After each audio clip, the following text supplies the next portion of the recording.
Hi everyone, this is the first lesson for the second semester.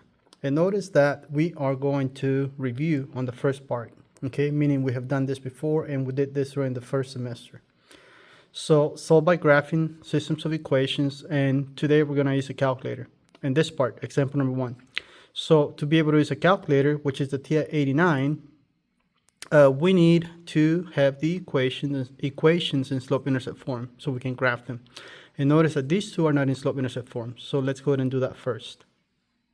All right, so for the first equation, I'm going to jump the 3x's to the other side.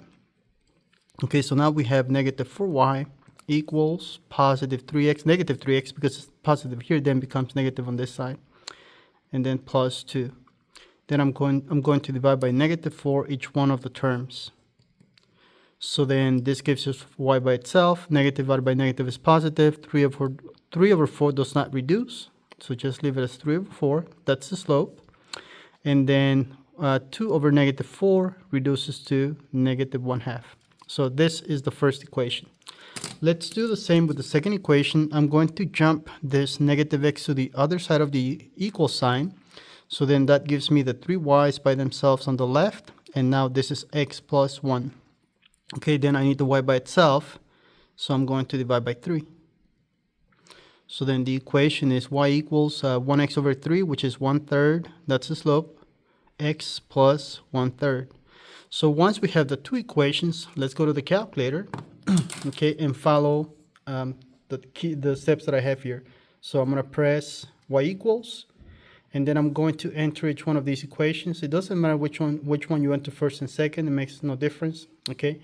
So I'm going to do this one first. So this is 3 over 4 x minus 1.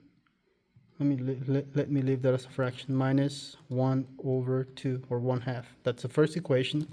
The second equation, it's 1/3 x plus 1/3. Then I'm going to press the second key. So press second, which is this key here.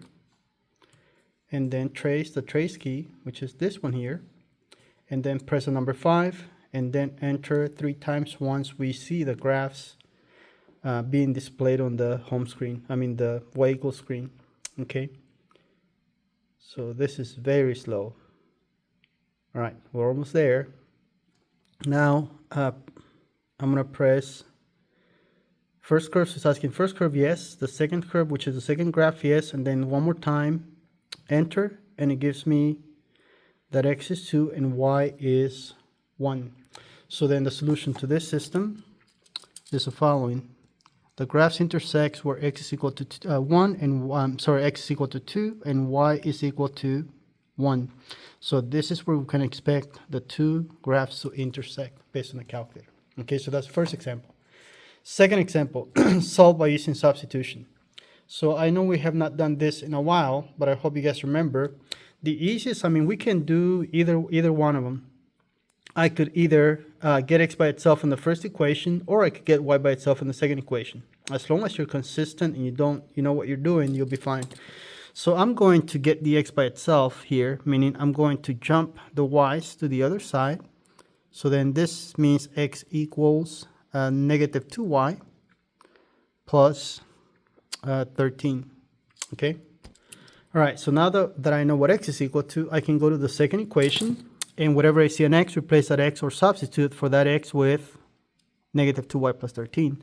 So then I'm going to keep that negative 2 inside of a parenthesis instead of x, negative 2y plus 13, and that is equal to, plus, right, because we have a y after that, so plus y equals 9. Then I'm going to distribute this negative 2.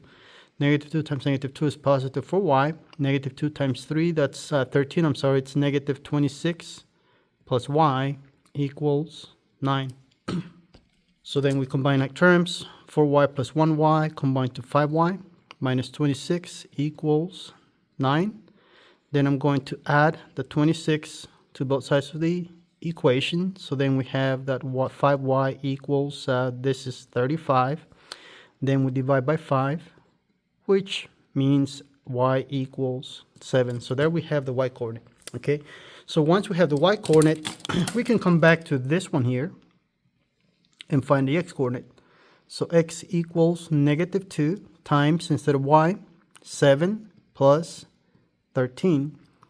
So this is -14 plus 13, which means x equals -1. So there we have the y coordinate and the x coordinate. So then the point of intersection is the point that has coordinates for x is -1, for y is +7, and this is the solution to this system of equations. So this is review systems of equations. Okay, so we'll stop this video and then I'll go into another video for the next part.